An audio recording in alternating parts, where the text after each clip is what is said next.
Hello students, welcome to my YouTube channel and welcome to NCERT line by line frame problem series. और बेटा इस series में हम लोग पढ़ रहे हैं NCERT की लाइन बाय लाइन से फ्रेम किए हुए क्वेश्चंस। तो बेटा हम लोग लॉज ऑफ मोशन में अपने 2 सेशंस कंप्लीट कर चुके थे। तो आज बेटा हम लोग स्टार्ट करेंगे इसका 3rd सेशन। तो उसका क्वेश्चन नंबर 21 ये रहा आपके सामने। कहते हैं bus sudden move and thrown passenger backward is an example of. 4 option दे रखे हैं, बताना है कौन सा इसमें करेक्ट होगा। ट्राई करिए। ओके बेटा, आई होप आपने आंसर को मैच करा लिया होगा। देखिए शुरुआत में बस और पैसेंजर दोनों ही रेस्ट में हैं, लेकिन जैसे ही बस सडन आगे मूव करती है तो पैसेंजर के जो पैर हैं वो बस के कांटेक्ट में हैं, वो तो आगे मूव कर जाएंगे, लेकिन जो upper part of the body है वो पैसेंजर का वही रहना चाहेगा, क्योंकि इनिशियली पूरी बॉडी रेस्ट पर थी। तो due to inertia of rest उसकी जो अपर पार्ट ऑफ बॉडी है वो वही रह जाता है और लोअर पार्ट ऑफ बॉडी जो है वो बस के साथ आगे चला जाता है। तो उसको ऐसा महसूस होता है कि बस जब सडन आगे बढ़ती है तो बस ने उसको पीछे की तरफ थ्रो कर दिया है। तो ये हो रहा है यहां पर due to inertia of rest. तो कौन सा ऑप्शन इसमें सही हो जाएगा? फर्स्ट वाला ऑप्शन इसमें करेक्ट हो जाएगा। क्लियर हुआ बेटा सबको? ओके स्टूडेंट्स, अब आते हैं क्वेश्चन नंबर 22 पर। कहते हैं a moving bus suddenly stops and passenger thrown forward due to. 4 option दे रखे हैं, बताना है इसमें से कौन सा करेक्ट होगा। ट्राई करिए। ओके बेटा, आई होप इसका भी आंसर आपने मैच करा लिया होगा। देखिए बस जब मूव कर रही है तो उसके अंदर पैसेंजर भी उतनी ही स्पीड से मूव कर रहा है, लेकिन अचानक से जब बस में ब्रेक लगाया जाता है तो जो पैसेंजर के पैर हैं वो तो बस के साथ कांटेक्ट में हैं, वो तो तुरंत रेस्ट में आ जाएंगे, लेकिन जो बॉडी का अपर पार्ट है वो due to inertia of motion वो उसी मोशन में यानी कि उसी वेलोसिटी से आगे की तरफ बढ़ना चाहेगा जिस वेलोसिटी से वो पहले चल रहा था। तो अपर पार्ट ऑफ जो बॉडी है वो नहीं रुक पाता है, पैर रुक जाते हैं ब्रेक लगाने पर पर्सन के। तो उसको ऐसा महसूस होता है कि ब्रेक लगाने पर उसको बस ने फॉरवर्ड डायरेक्शन में धकेल दिया है।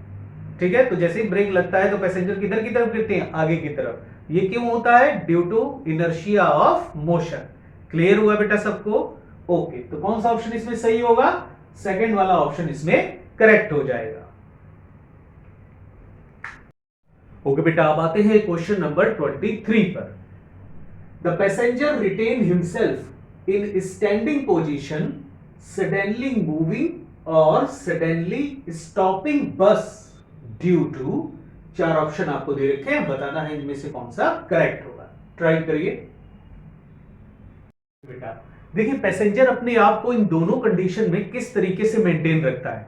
जैसे मान लीजिए बस सडन आगे मूव करती है तो क्या होता है कि जो फ्रिक्शन फोर्स लग रहा है पैरों और बस के सरफेस के बीच में, उसकी वजह से पैर तो आगे चले जाते हैं, लेकिन अपर वाली body due to inertia of rest वहीं पर रहना चाहती है। तो उसको भी आगे मूव कराने के लिए हमारे पैरों से एक मस्कुलर फोर्स एक्ट करता है, वो अपना रोल प्ले करता है, जिससे कि अपर वाली बॉडी जो रेस्ट पर थी वो भी साथ में मूव करना शुरू कर देती है। तो जैसे बस सडन आगे मूव करती है तो पैरों के साथ साथ फिर ड्यू टू मस्कुलर फोर्स अपर वाली बॉडी भी साथ साथ मूव करने लगती है, जिससे पर्सन पीछे गिरने से बच जाता है।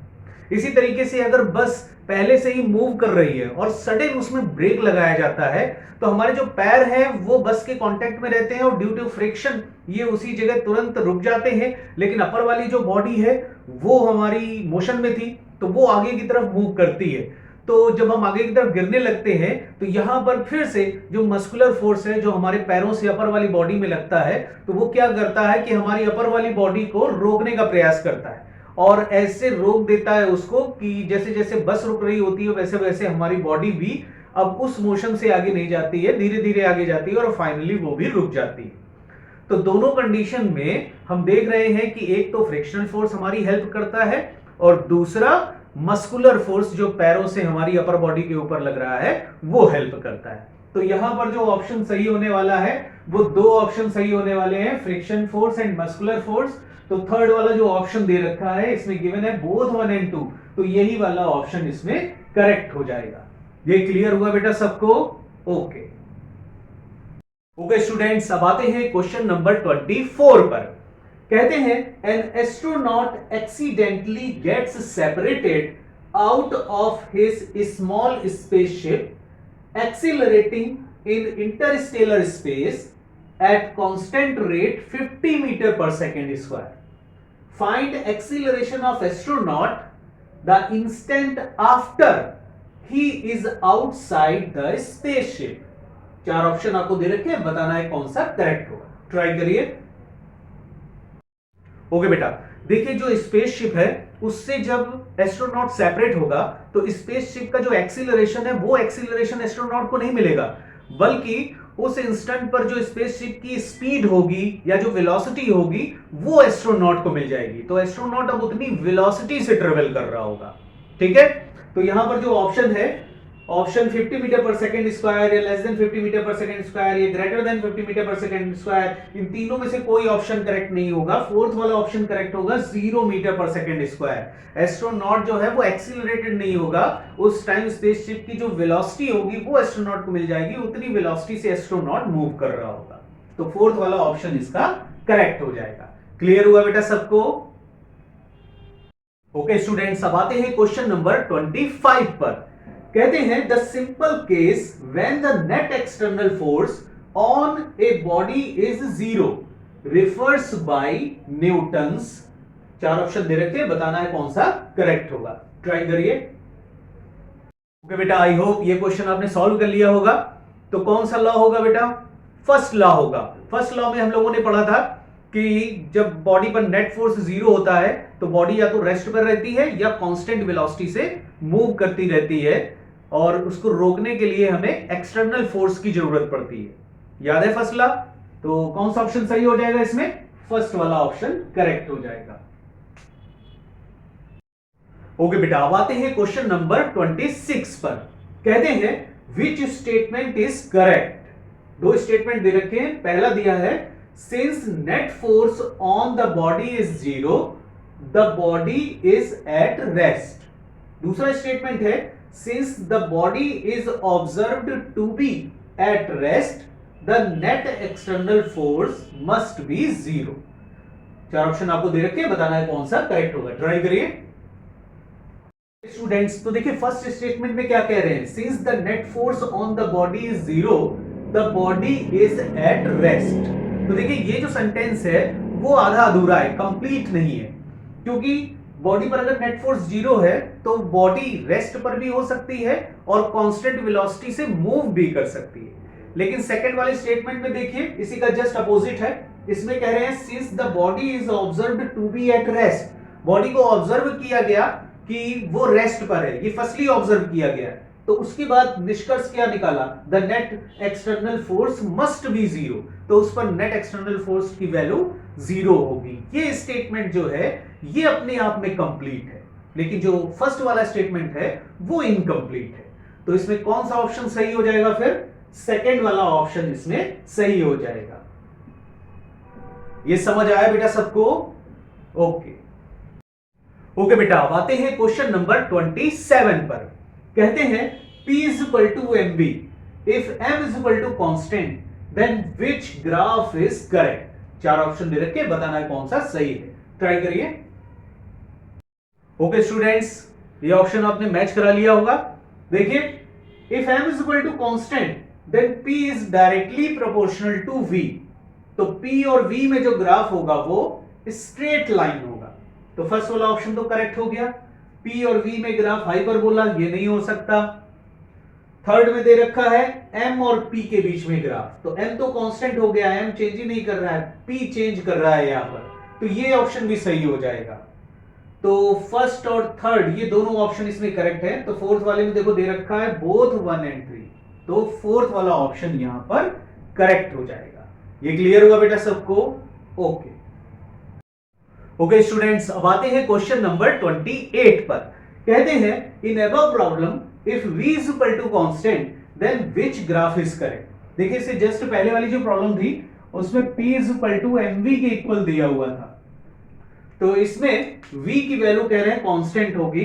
तो चारों में से कौन सा ऑप्शन करेक्ट होगा? ट्राई करिए. ओके बेटा, आई होप आपने क्वेश्चन को सॉल्व कर लिया होगा. चलिए आंसर मैच कराते हैं. तो देखिए गिवन है कि P is equal to mv में v कांस्टेंट है. तो अगर v कांस्टेंट हो गया तो P directly proportional to m हो जाएगा. तो P और M में यहां पर जो है वो हाइपरबोलिक रिलेशन है, तो ये तो इनवर्सली प्रोपोर्शनल में होता है, तो ये वाला तो ऑप्शन गलत हो जाएगा। सेकंड ऑप्शन में देखो दे रखा है कि V कांस्टेंट है और P इंक्रीजिंग है, तो V तो कांस्टेंट दे रखा है और P इंक्रीजिंग हो सकता है अगर मास इंक्रीजिंग हो उस कंडीशन में, तो ये वाला ऑप्शन जो है वो करेक्ट हो सकता है। फिर उसके बाद थर्ड को भी चेक कर लेते हैं। थर्ड में कहते हैं कि P कांस्टेंट है लेकिन वेलोसिटी इंक्रीजिंग है, तो ये गलत हो जाएगा क्योंकि वेलोसिटी तो कांस्टेंट है। चौथे में दे रखे हैं कि M और V के बीच में ग्राफ में M तो कांस्टेंट है बट V इज इंक्रीजिंग, तो ये भी यहां पर रॉन्ग हो जाएगा। तो कौन सा ऑप्शन फिर करेक्ट होगा? सेकेंड वाला ऑप्शन इसमें करेक्ट होगा। ओके स्टूडेंट्स, अब आते हैं क्वेश्चन नंबर 29 पर। कहते हैं in problem number 27 if P is equal to constant then, तो चारों में से बताना है कि कौन सा ऑप्शन करेक्ट होगा। देखिए P is equal to MV relation था क्वेश्चन नंबर 27 में, उसमें P की वैल्यू कांस्टेंट है, तो बताना है चारों में से कौन सा करेक्ट होगा। ट्राई करिए। ओके स्टूडेंट, आई होप ये क्वेश्चन भी आपने सॉल्व कर लिया होगा। चलिए आंसर मैच कराते हैं। देखिए अगर P कांस्टेंट हो गया तो constant is equal to MV के इक्वल हो जाएगा, मतलब M proportional to 1/V। M और V में इनवर्सली प्रोपोर्शनल का रिलेशन होगा। तो फर्स्ट वाला ऑप्शन देखो दे रखा है M और V में डायरेक्टली प्रोपोर्शनल का रिलेशन है, स्ट्रेट लाइन ग्राफ आ रहा है, तो ये तो गलत हो जाएगा। सेकंड में आते हैं M और V में इनवर्सली प्रोपोर्शनल का रिलेशन है, तो हाइपरबोलिक ग्राफ बनेगा, ये करेक्ट हो जाएगा। थर्ड में आते हैं P और V में पैराबोलिक ग्राफ बन रहा है, तो P तो कांस्टेंट हो गया और V, अगर P और V में हम रिलेशन देखें तो P कांस्टेंट है और V इंक्रीजिंग भी हो सकता है डिक्रीजिंग भी हो सकता है, तो यहां पर देखो P इंक्रीज कर रहा है, तो इसलिए ये ग्राफ रॉन्ग हो जाएगा। तो फोर्थ वाला तो हो ही नहीं सकता, तो इसका मतलब कौन सा ऑप्शन करेक्ट होगा? सेकंड वाला ऑप्शन यहां पर करेक्ट हो जाएगा। ओके स्टूडेंट्स, अब आते हैं क्वेश्चन नंबर 30 पर। कहते हैं a truck and a car are moving with same momentum, the force required to stop these in same time। चार ऑप्शन दे रखे, बताना है कौन सा करेक्ट होगा। ट्राई करिए। ओके बेटा, देखिए यहां पर हम कॉन्सेप्ट यूज करेंगे इंपल्स वाला। इंपल्स इक्वल टू फॉर्मूला था हमारे पास, force into time duration equal to change in momentum. तो देखिए यहां से फोर्स को लिख सकते हैं delta P upon delta T, ठीक।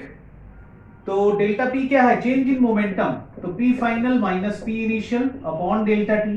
फाइनल मोमेंटम दोनों का जीरो होना है क्योंकि फाइनली इसको स्टॉप होना है, और इनिशियल वाला मोमेंटम दोनों का सेम है, तो ये दोनों का इक्वल हो गया, ठीक, ये इक्वल है दोनों का।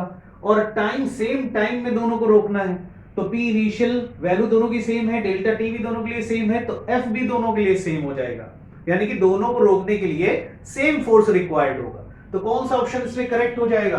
थर्ड वाला ऑप्शन इसका करेक्ट हो जाएगा। क्लियर हुआ बेटा सबको? ओके ओके स्टूडेंट्स, तो ये था हम लोगों का आज का सेशन। आई होप ये आपको बहुत पसंद आया होगा, तो पसंद आया हो तो लाइक और सब्सक्राइब जरूर कर दीजिएगा। तो बेटा मिलते हैं हम लोग नेक्स्ट सेशन पर, तब तक के लिए बेस्ट ऑफ लक।